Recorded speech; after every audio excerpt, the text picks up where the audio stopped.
Bonjour tout le monde. Je vous avais demandé de faire l'exercice 23 et donc je vais maintenant faire la correction de cet exercice 23 qui se trouve au haut de la page 7 de votre série d'exercices. Et comme d'habitude, je vais m'appuyer pour cela sur le corrigé. Et l'exercice 23, qui est assez long en fait, eh bien, il s'étend de la page 26 jusqu'à la page 27. Donc, il tient sur 2 pages.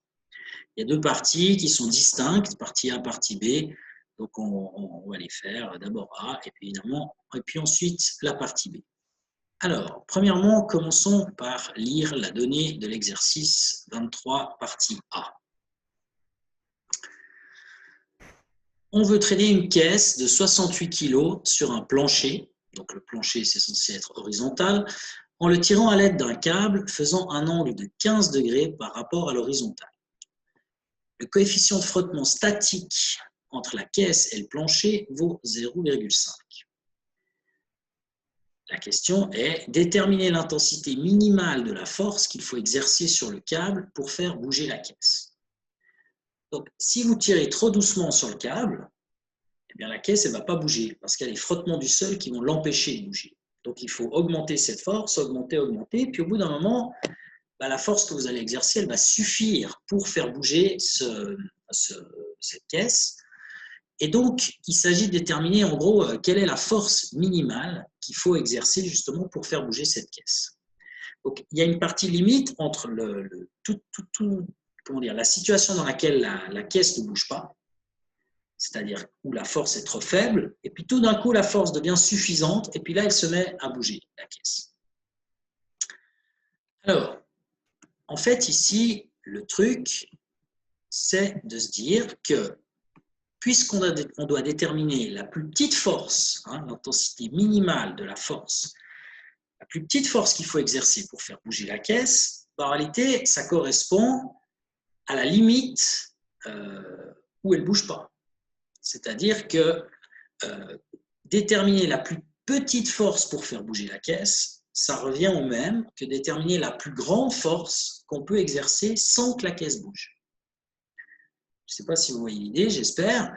Donc maintenant, si on s'intéresse à trouver la plus grande force possible sans que la caisse bouge, eh bien le problème devient un problème de statique. Et c'est la raison pour laquelle je vous donne dans la donnée de l'exercice le coefficient de frottement statique entre la caisse et le plancher.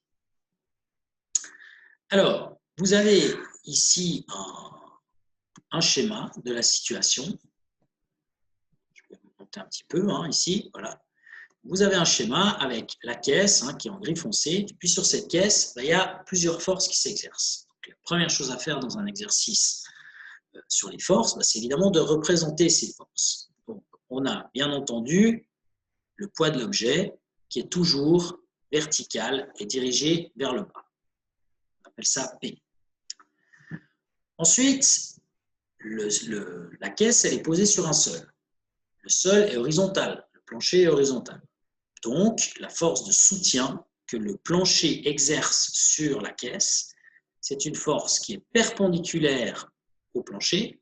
Donc, le plancher étant horizontal, la force elle est verticale et elle s'exerce donc vers le haut ici. C'est la force de soutien S que j'ai dessinée en vert. Alors maintenant, vous tirez sur ce câble qui fait un angle, on va l'appeler alpha, je ne me rappelle plus la valeur exactement, là, je vais vite regarder, voilà, 15 degrés, cet angle alpha qu'on voit ici. Vous tirez avec une force donc, de traction sur ce câble, c'est la force T ici. Mais la caisse ne bouge pas au début, parce qu'il y a une force de frottement qui l'empêche justement de bouger. Et cette force de frottement, c'est la force de frottement qu'il y a entre la caisse et le sol. Alors, si vous tirez tel que cette force est indiquée, eh bien, vous allez, la tendance finalement de la caisse, ce sera de bouger horizontalement en direction de la droite. Donc, comme il y a une force de frottement qui s'oppose justement à ce mouvement, eh bien, si ça reste statique, ça veut dire que la force de frottement, elle va dans le sens contraire au mouvement. Donc, on va la dessiner horizontalement direction de la gauche, dans le sens contraire justement de la tendance à bouger. Donc ça, c'est la force de frottement, FF, qui s'oppose donc au mouvement de la caisse. Donc l'idée, c'est qu'en fait, plus vous tirez sur la caisse, donc si T augmente, plus la force de tension ici augmente, plus la force de frottement va augmenter aussi. Mais comme on l'a vu, la force de frottement, elle ne peut pas augmenter, augmenter indéfiniment. Donc il y a un moment où elle atteint sa valeur maximale, et puis quand elle atteint sa valeur maximale, comme la force de frottement arrête d'augmenter, si la traction continue d'augmenter, alors à ce moment-là, la caisse va bouger. Il s'agit de déterminer un peu ce qui se passe à la limite où ça bouge par rapport à où ça ne bouge pas. Alors, on est dans une situation qu'on appelle statique, et donc si c'est statique, on a la loi de la statique, somme des forces égale 0, c'est-à-dire ce que j'ai écrit ici, somme des forces P plus S plus FF plus T égale 0. Alors maintenant, ce qu'il s'agit de faire, c'est évidemment, comme toutes ces forces ont des directions et des sens différents, il faut donc utiliser un système d'axes pour projeter ces forces, trouver les composantes de ces forces par rapport à un système d'axes, et puis ensuite appliquer cette loi de la statique que j'ai entourée en rouge, mais composante par composante. Alors ici, on a trois forces, enfin en tout cas deux déjà, le soutien S en vert et le poids P en rouge, qui sont deux forces verticales. Et puis il y a une troisième force qui est la force de frottement qui est horizontale. Donc ces trois forces, elles sont ou dans la même direction ou perpendiculaires. Et je vous avais dit, si vous avez des forces qui sont perpendiculaires, vous avez intérêt à choisir les axes dans les directions de ces forces-là. Donc, si on choisit un système d'axes X et Y, horizontal et vertical, comme je viens de dessiner en rose, eh bien, les forces de soutien, le poids et la force de frottement vont être faciles à calculer en termes de composantes. Celle qui va être plus embêtante à calculer, c'est la force de tension parce qu'elle n'est ni parallèle à X ni parallèle à Y. Alors, déterminons ces composantes, par exemple pour le poids. Donc, le poids, lui, comme composante, le poids est vertical. Donc, sa composante selon X, c'est 0. Et puis le poids, donc selon Y, la longueur du vecteur, je vais effacer ces trucs roses parce que c'est perturbant, je trouve. On ne voit plus bien le rouge. Donc, je disais, la composante Y du poids, Y étant dirigée vers le haut et le poids étant dirigé vers le bas, eh bien, sa composante Y, c'est moins P. Donc là, on a 0 moins P comme composante du poids. Alors, ensuite, on a le soutien, par exemple. Alors, le soutien, lui, c'est une force qui est verticale aussi, dirigée vers le haut. Donc, comme elle est verticale, sa composante horizontale selon X, c'est 0. Et verticalement, c'est S. Positive, puisque S va vers le haut et que Y va aussi vers le haut. Déterminons maintenant les composantes de la force de frottement, FF. Alors, force de frottement, c'est une force qui est horizontale.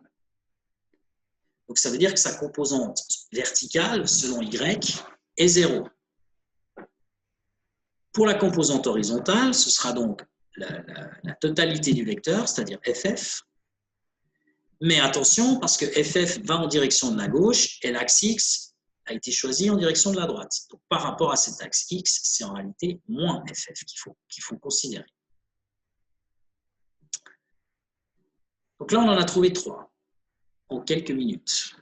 Maintenant, il reste la force de tension, traction, la jaune.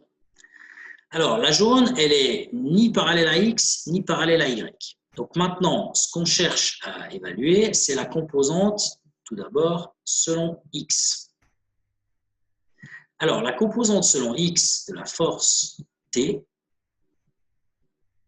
eh bien, la composante selon X, on a ici l'angle alpha, qu'on connaît.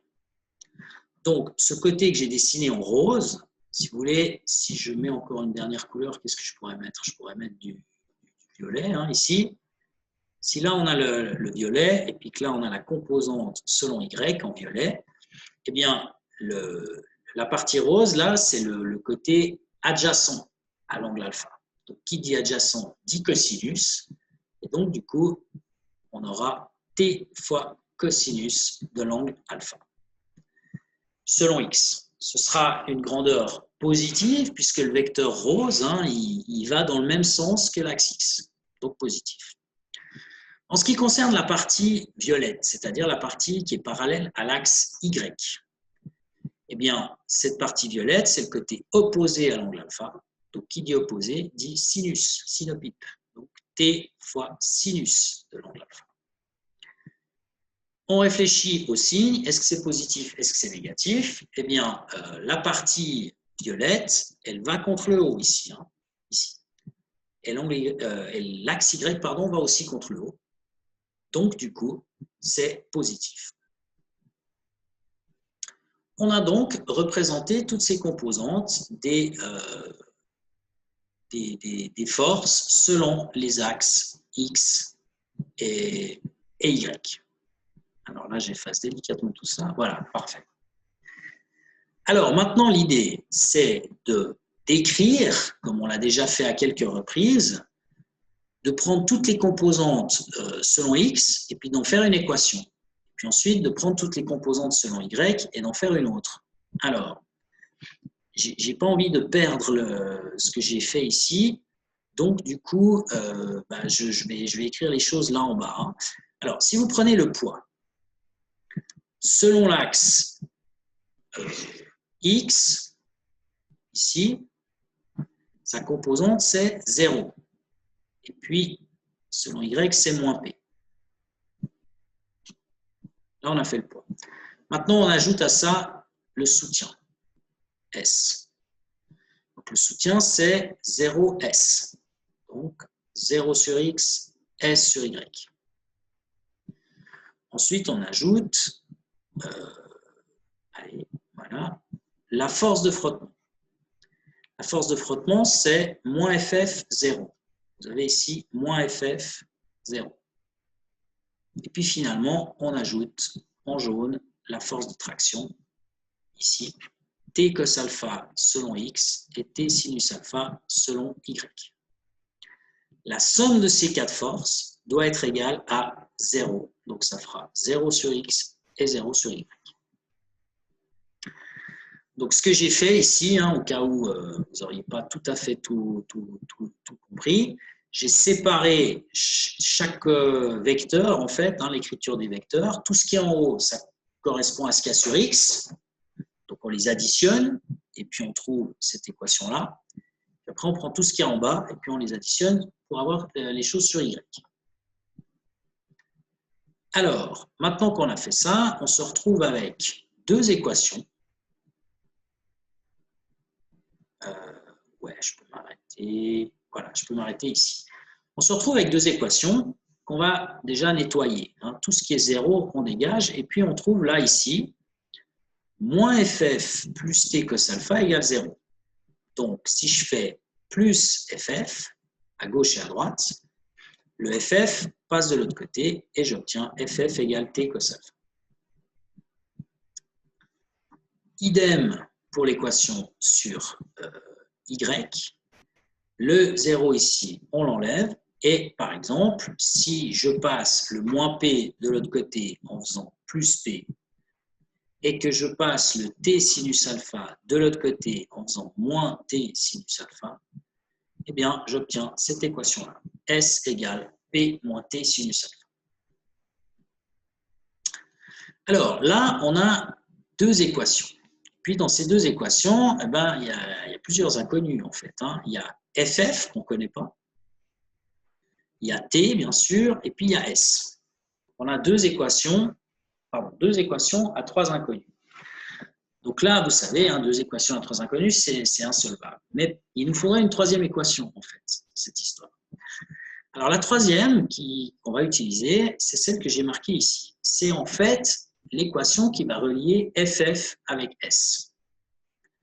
C'est ce qu'on appelle la loi du frottement statique. Vous pouvez chercher dans votre cours, au chapitre frottement statique, force de frottement statique. La loi, c'est que la force de frottement est plus petite ou égale à mu fois S, où le mu, c'est justement le coefficient de frottement statique. Et dans notre exercice, il vaut 0,5.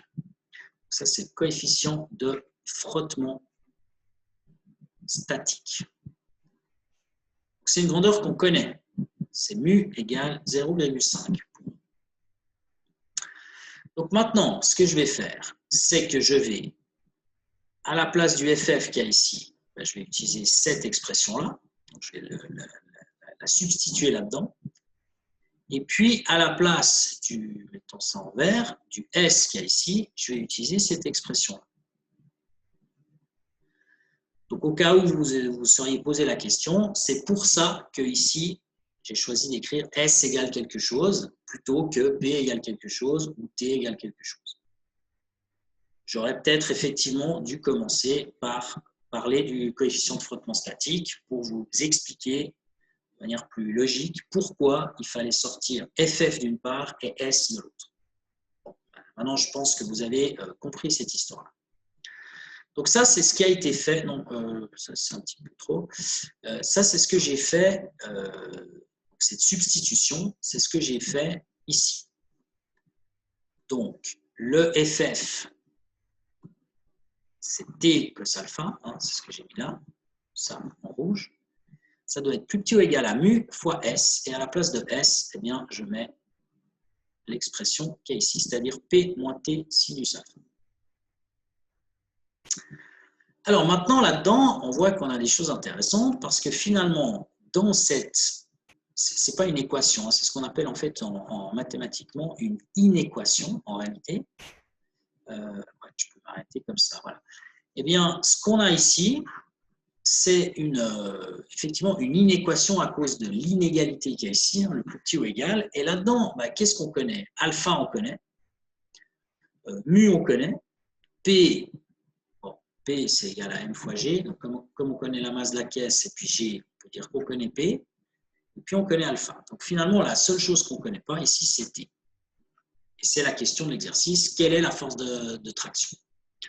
Donc, maintenant, il s'agit de faire de l'algèbre, ici, pour sortir T égale quelque chose.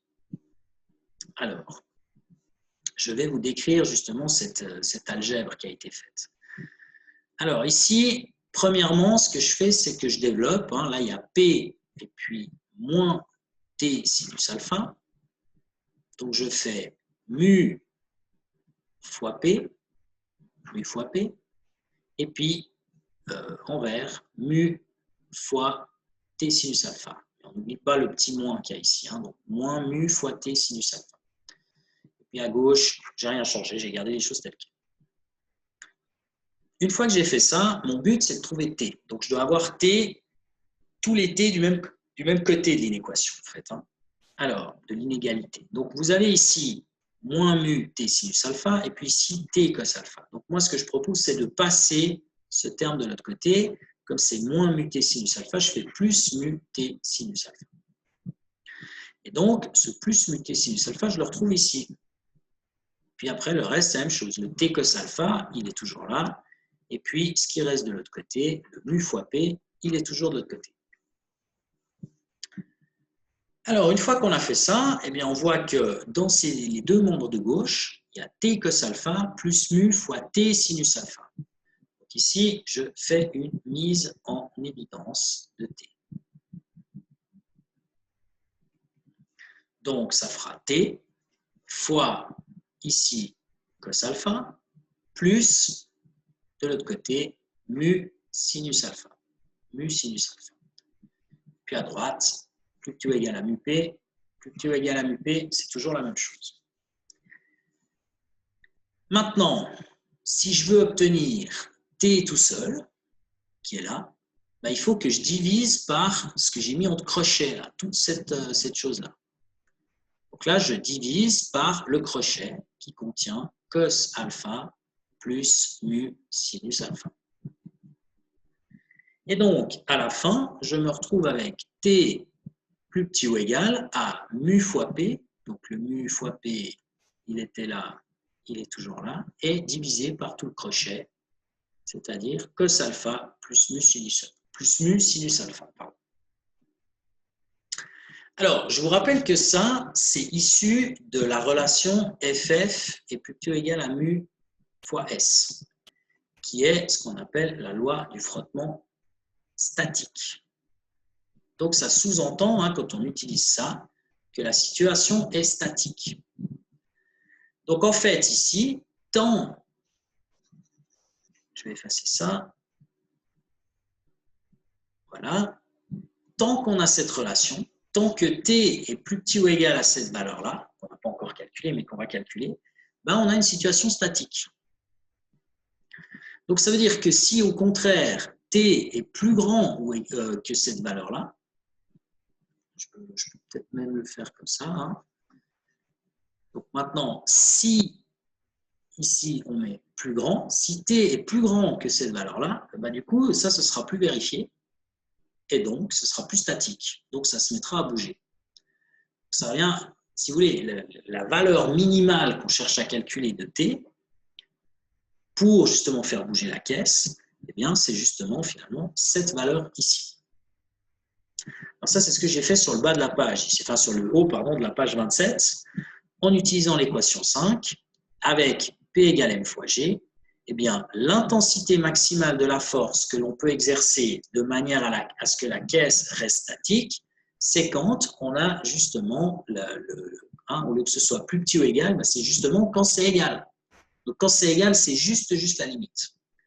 Donc, on va prendre T égale tout ce machin-là, c'est ce que j'ai écrit là, avec, à la place de P, j'ai mis ici, hein, à la place de mettre P, j'ai mis MG. C'est la relation qu'il y a ici. Alors maintenant, on peut conclure l'exercice en faisant les calculs. On va faire ça maintenant. Hein. Donc, la force de traction ici, qu'on peut donc maintenant calculer, c'est mu. Alors, mu, c'est le coefficient de frottement statique, il vaut 0,5. La masse de la caisse, M, elle vaut 68 kg, d'après la donnée. G, on connaît, c'est 9,81. Et puis, donc, on divise tout ça par cos alpha. Cos alpha, c'est 15, hein, en fait, hein, 15 degrés, plus mu, en jaune, qui donc est toujours égal à 0,5, fois le sinus, cette fois, de l'angle alpha, qui lui vaut toujours 15 degrés. Donc, vous faites ce calcul. Vous n'oubliez pas les parenthèses, hein, quand vous faites le calcul à la machine. Et donc, à la fin, vous trouvez une valeur de 304,5 newtons. Donc, ça veut dire que 304,5 newtons, c'est vraiment la frontière entre la situation statique et la situation où ça bouge. Et donc, si t égale cette valeur, bah, c'est là que ça commence à bouger.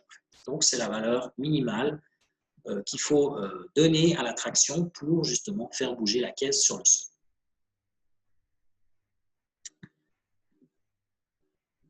Voilà pour la correction donc, de cette partie A de l'exercice, c'était quoi 23 en fait. Hein. Alors maintenant, je vais revenir à la donnée, et puis on va lire la question B et faire donc la correction de la partie B. Alors, partie B, qui est différente en fait, hein, le coefficient de frottement cinétique, cette fois, entre la caisse et le plancher vaut 0,35. Donc avant, quand c'était statique, c'était 0,5, puis maintenant c'est 0,35. Hein, parce qu'avant c'était statique, et maintenant c'est cinétique. Hein. On avait vu dans la théorie que, en général, le coefficient, enfin je ne sais plus si je vous l'avais dit, mais en général, le coefficient cinétique, il est un peu plus faible, un peu plus petit que le coefficient de frottement statique. Et effectivement, 0,35, c'est un peu plus petit que 0,5. Alors, la question est la suivante. Donc, que vaut l'accélération que la caisse subit si on la pousse avec une force horizontale de 340 newtons? Donc la situation est différente maintenant. On n'a plus l'angle hein, avec le câble, puisqu'on exerce une force horizontale. Alors, regardons le corriger. J'ai refait un schéma. Voilà. Et donc, on considère maintenant que la caisse peut glisser sur le sol et on a donc toujours, enfin quelques-unes des mêmes forces. Par exemple, on a toujours le poids ici, P. On a toujours la force de soutien, S, qui pointe vers le haut. Toujours la même chose à cause du fait que le sol est horizontal. Maintenant, on exerce une force F qui est horizontale. Ça, c'est dans la donnée. Et ça fait bouger la caisse. Donc, il y a quand même un frottement avec le sol. Et ce frottement avec le sol, étant donné que la caisse, elle va bouger de gauche à droite, eh bien, le frottement, il a tendance à s'opposer à ça, s'opposer sans arriver à l'empêcher, en fait. Et donc, le frottement, il va être dirigé plutôt vers l'arrière par rapport au déplacement, c'est-à-dire vers la gauche. Et donc, l'idée là-dedans, c'est que toutes ces forces, combinées entre elles, eh bien, elles vont provoquer une accélération. Alors, je ne sais plus trop avec quelle couleur la dessiner. Il me reste du violet, donc je vais tâcher de faire ça en violet. Voilà, on ne voit pas grand-chose. Mais l'accélération, ici, elle est en violet. Voilà. J'ai oublié d'entourer les forces. Alors, maintenant qu'on a fait ça, eh bien, on applique la deuxième loi Newton, puisqu'il y a une accélération. Donc, la deuxième loi Newton, elle dit somme des forces, donc P plus S plus F plus FF, égale masse fois accélération. Ça, c'est la deuxième loi Newton. C'est des sommes de vecteurs égale masse fois l'accélération. Comme à la partie 1, tous ces vecteurs, il y en a 5 ici, ils sont tous dans des directions différentes, mais ils sont tous ou horizontaux ou verticaux. Donc là, c'est encore plus légitime qu'avant de choisir un système d'axe horizontal et vertical, que j'ai appelé ici X et Y. X horizontal, Y vertical. Alors, si on fait ça, on va réécrire les composantes de chacun de ces vecteurs et puis on va faire le boulot qu'on a fait à la partie A, mais adapté, disons, à cette partie. Donc le poids, c'est comme tout à l'heure. Selon X horizontal, c'est 0. Selon Y, c'est moins P parce que le poids est vertical et qui pointe vers le bas, tandis que Y pointe vers le haut. En ce qui concerne la force de soutien, elle est aussi verticale, donc horizontalement, il n'y a rien du tout. Par contre, verticalement, c'est S. C'est positif puisque Y va vers le haut et que S va aussi vers le haut. En ce qui concerne la force de frottement, eh bien, sa composante selon X horizontale, c'est moins FF, comme tout à l'heure. Et puis sa composante verticale, c'est 0. Comme tout à l'heure, rien n'a changé. En ce qui concerne la force F, ici, alors elle est un peu différente puisque maintenant, avant, je ne sais pas si vous vous rappelez, elle était oblique. Elle était selon un câble qui faisait 15 degrés avec l'horizontale. Maintenant, elle est horizontale. Donc sa composante horizontale, c'est F. Et puis la composante verticale, il n'y en a pas puisqu'elle est horizontale. Alors, ce qui reste maintenant à déterminer, c'est l'accélération. Alors, l'accélération qui est ici, je vais écrire là le vecteur. L'accélération, c'est une accélération horizontale. La caisse, si on la pousse horizontalement, elle ne va pas décoller, elle ne va pas non plus s'enfoncer dans le sol. Donc, elle va bouger de manière horizontale. Ce qui veut dire que, parallèlement à l'axe X, on aura l'accélération, A, et puis verticalement, la composante sera égale à 0. Donc là, on a écrit toutes les composantes selon X et selon Y de nos 4 forces et de l'accélération. Alors maintenant, je reprends la deuxième loi Newton, tout ça, et à la place d'écrire P, je vais écrire les composantes. Et ensuite, je décompose le tout selon X et Y. Alors maintenant, regardons P. P, c'est 0 moins P. En ce qui concerne S, c'est 0, S. Donc, on a le plus 0, plus S, respectivement, sur X et sur Y. Pour ce qui est de la force F, c'est F0. F selon X, 0 sur Y.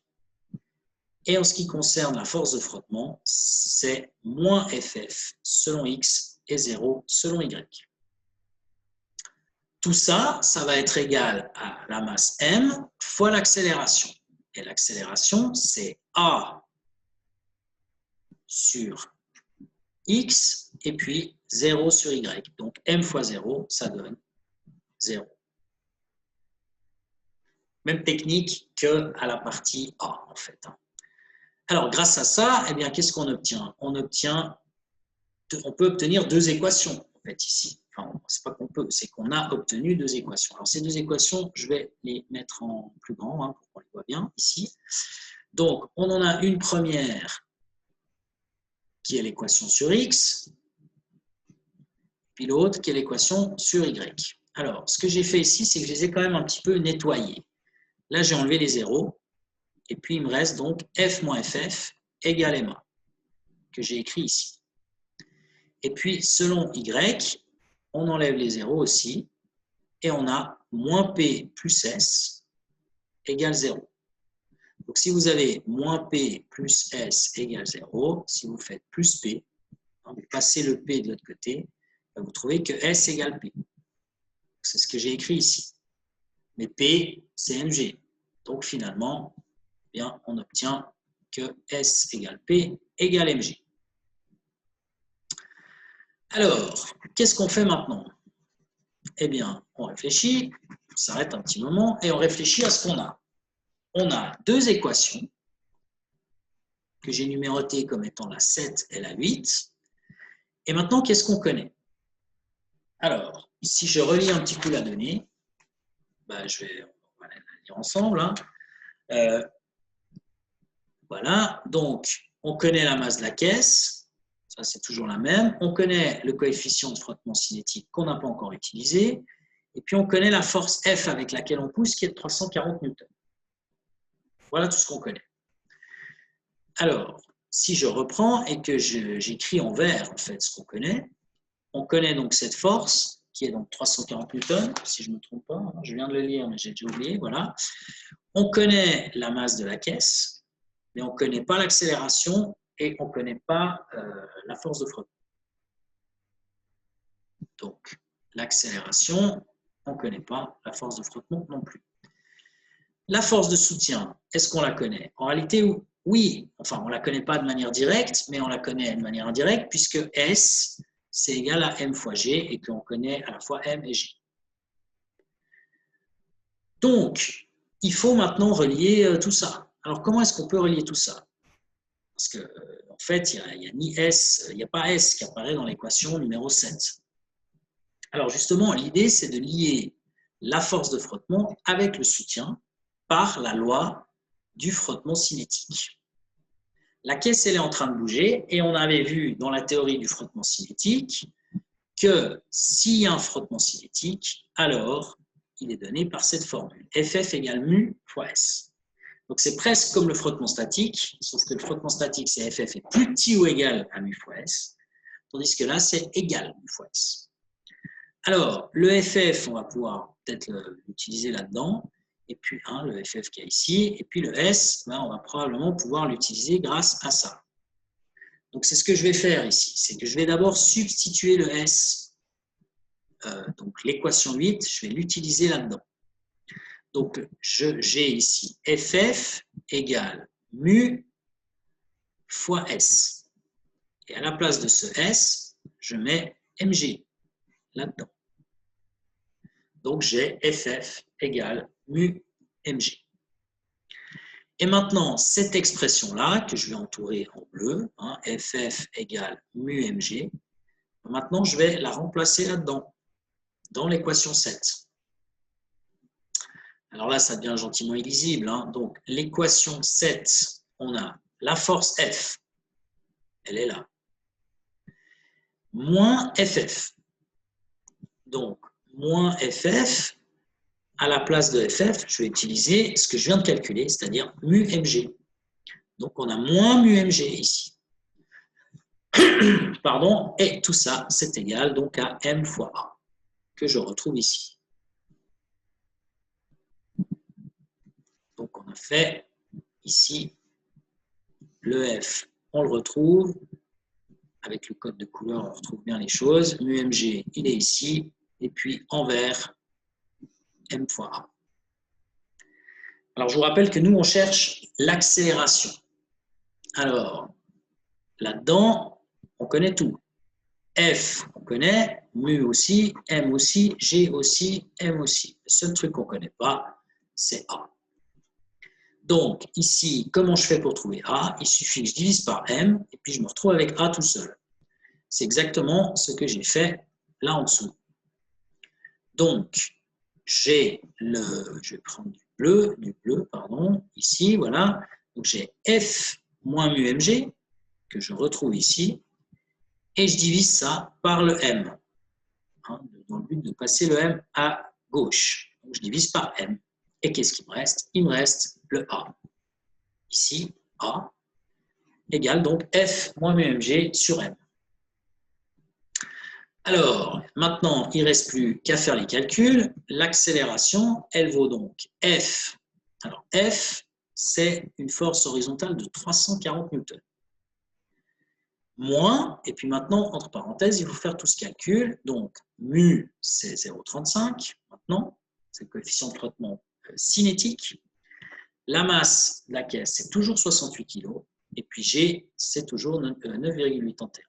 Vous n'oubliez pas les parenthèses, vous faites ce calcul et ensuite vous faites 340 moins le résultat de la parenthèse. Et puis à la fin, vous divisez par M, qui vaut toujours 68 kg. Et donc vous trouvez le résultat pour l'accélération, qui est une accélération de 1,57 mètres par seconde au carré. Alors vous voyez en définitive, donc là la correction est terminée, vous voyez qu'en définitive, on a à chaque fois utilisé la deuxième loi de Newton ou la statique, hein, dans la partie A, mais en fait, on avait vu dans la théorie que la statique, c'est un cas particulier de la deuxième loi de Newton, hein, c'est somme des forces égale ma, avec A égale 0. Puis ensuite, on a utilisé la loi du frottement, statique dans la partie A, cinétique dans la partie B, de manière à relier les deux équations qu'on avait obtenues grâce aux composantes de la deuxième loi de Newton ou de la loi de la statique selon X et selon Y. Et puis ensuite, après, le reste, c'est de l'algèbre et du calcul. Donc pour moi, c'est moins important que justement la compréhension de la physique et de la méthode. Alors, je voudrais juste terminer cet exercice par une petite remarque que j'ai éludée tout à l'heure quand j'ai corrigé la partie A. Si vous regardez la partie B ici, eh bien, étant donné que la force FF, la force F sont deux forces qui sont horizontales, eh bien, dans ce cas-là, on a que l'accélération, elle aussi, est une accélération horizontale, donc il n'y a aucun mouvement. Hein, on a dit tout à l'heure, il n'y a pas de mouvement vertical, hein, la caisse ne va pas décoller, elle ne va pas non plus s'enfoncer dans le sol. Donc il y a un mouvement purement horizontal. Et donc, la conséquence de ça, c'est que le poids et la force de soutien sont deux forces qui vont se compenser. Et c'est bien ce qu'on a ici. Dans nos calculs, on a S égale P, ce qui veut dire que S et P se compensent. Par contre, à la partie A, ça n'était pas le cas. Alors, je vous remontre ici la partie A. En fait, dans la partie A, qu'est-ce qu'on a? Eh bien, déjà, on n'avait pas de mouvement. Et donc, on avait une force P qui tirait vers le bas, une force S qui tirait vers le haut, et à ce stade, on aurait pu se dire, bah, là aussi, le poids et le soutien se compensent. Mais en réalité, non, parce qu'il y a aussi la force de tension qui a une composante verticale. Donc, en réalité, c'est les composantes verticales du soutien et de la tension, c'est-à-dire ça plus ça, qui doivent compenser le poids. Et donc, dans cette situation, on n'a pas S égale P. C'est fini, ça. Ça, il n'y a pas. Et c'est bien l'équation qu'on avait obtenue selon Y. On avait obtenu S égale P, mais moins quelque chose. Et ce quelque chose, c'était justement cette partie verticale de la force de traction, qui valait donc T sinus alpha. Donc ici, on avait obtenu que S égale P moins T sinus alpha, et donc S différent de P dans ce cas. Donc, concrètement, ça veut dire quoi, cette histoire? Ça veut dire que ici, le soutien ne compense pas le poids, n'est pas égal au poids parce qu'en fait, ici, il y a la tension ou la traction qui a une composante verticale. Et donc, cette composante verticale de la traction, elle va agir pour compenser le poids au même titre que la force de soutien. Enfin, au même titre, elle va se combiner avec la force de soutien pour compenser le poids. C'est-à-dire qu'en fait, si vous prenez cette équation 4, c'est comme si par exemple, moins t sinus alpha, vous passez de l'autre côté, vous trouvez S plus T sinus alpha égale P. Donc, ça veut dire que le poids, il est compensé par S et par la partie verticale de la force de traction.